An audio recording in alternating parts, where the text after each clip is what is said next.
Okay, prove that G cross H is abelian if and only if G and H individually are abelian. Yeah, so let's think, what does it mean for G cross H to be abelian? Well, that means that for all,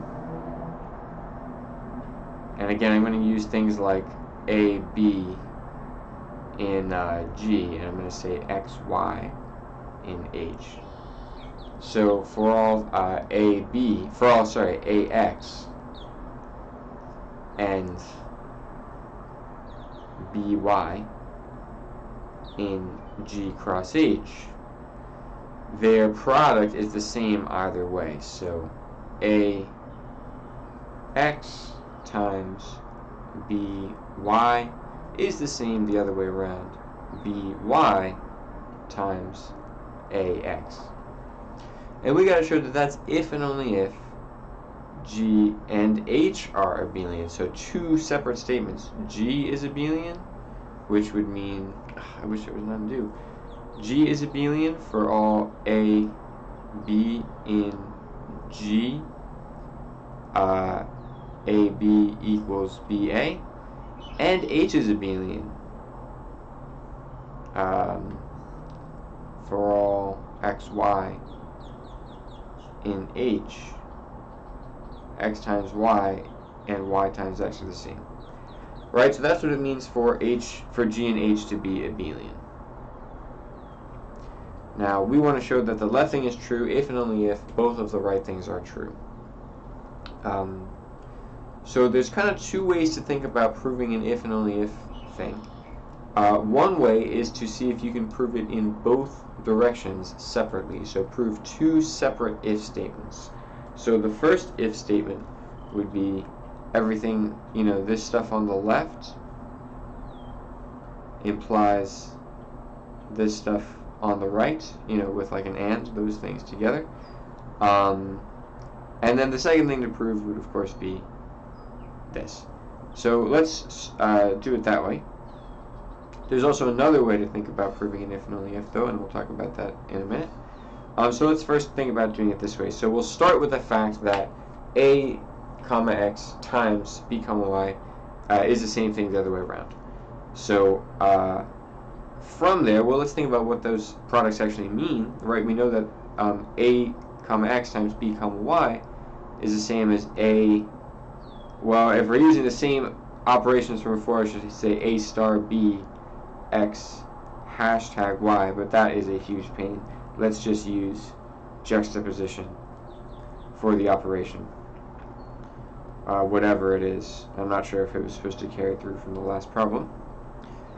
And here we have BA YX. So boom, so that follows from G cross H is abelian.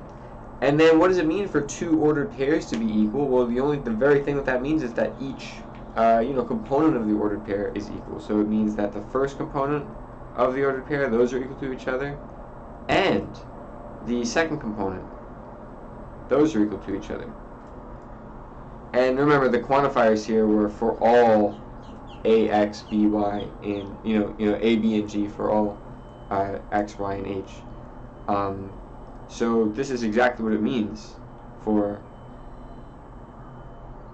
G to be abelian and for H to be abelian. Great. So there's our proof in that direction. But now, what about in the other direction? Well, no problem. You can easily do this the same way, pretty much, right? We know that AB equals BA, and we know that XY equals YX. Well, that means then that AB XY equals BA YX in G cross H. So then you can put those, you can factor those out. This would be AX times BY, and this is BY times AX. And that's exactly what it means for G cross H to be abelian.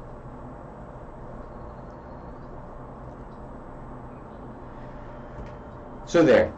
That is one way to get between both of those things. So the point is you've shown that for any elements of G cross H, since A, B, X, and Y were anything in G and H, then pairs like this are anything in G cross H.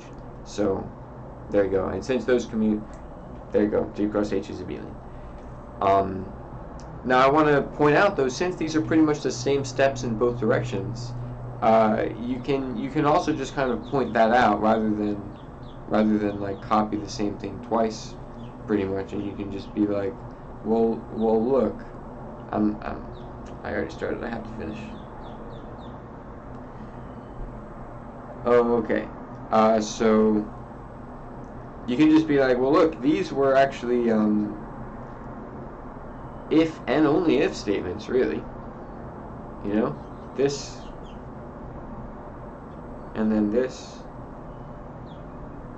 and then this. Everything that happened in there was really a reversible thing. You know, it wasn't like it only went one way. Every single thing there goes both ways.